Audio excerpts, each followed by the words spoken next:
Good evening, guys. Back again with another Sesame Street story for you. This one is called 6 Monsters in the Restaurant. We'd like a table for 6. 6 very hungry monsters. Okay, how about this table? Are you kidding? We can't eat like this. 6 monsters in one chair? Oh, excuse me, I'm terribly sorry. Oof, ach, oh boy, what a restaurant. Here is another chair. Do you think adding another chair is going to solve their problem? This is no good either. I can't reach the table. We need a table with 6 chairs.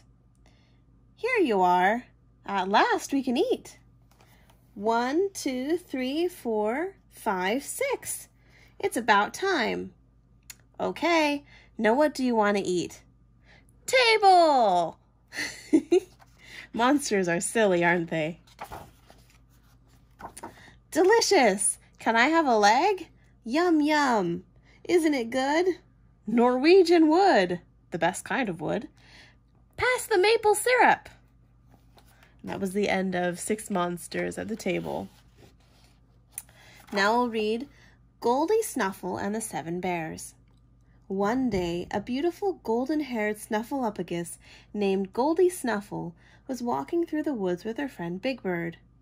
"Goldie," said Big Bird, "you have never met any of my friends, and they all say there's no such thing as a snuffleupagus. Will you come to meet my friends, the 7 Bears? They live right around the corner." "Oh, goody," said Goldie Snuffle. Big Bird and Goldie Snuffle came to the cottage of the 7 Bears. They knocked on the door, but nobody answered. "There's nobody home, Goldie," said Big Bird. "Oh dear," said Goldie Snuffle. "Well, let's go in anyway." And in they went. Inside the cottage were 7 chairs. "I think I'll sit down," said Goldie Snuffle. Big Bird said, "But Goldie, some of these chairs are small, some are big, and some are in between. How do you know which chair is just right for you?" "I'll sit in them all," said Goldie Snuffle. So she sat in all the chairs, one at a time, and she broke all the chairs, one at a time.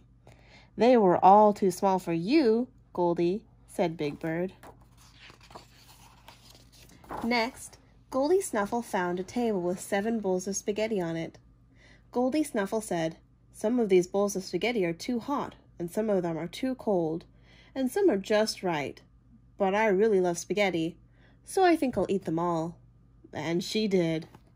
When she finished eating, Goldie Snuffle said, "I think I'll lie down."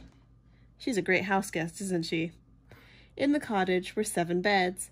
Big Bird said, "Goldie, some of these beds are too small, some are big, and some are in between, but they're all too small for you." "Then I'll lie down on them all at once," said Goldie Snuffle. And she did. And she broke them all at once. "Oh dear," said Goldie Snuffle. "Well, I have to go. So long, Bird." "But Goldie," said Big Bird, "the cottage is a mess and the 7 Bears are just getting home. Stay and help clean up." "I'd like to, Bird, but it's time for my nap," said Goldie Snuffle. And she left. When the 7 Bears saw their house, they said, "My goodness, somebody broke all our chairs, and ate all our spaghetti, and crushed all our beds. Big Bird, what happened?" "Oh, I can explain," said Big Bird. "Goldie Snuffle was here.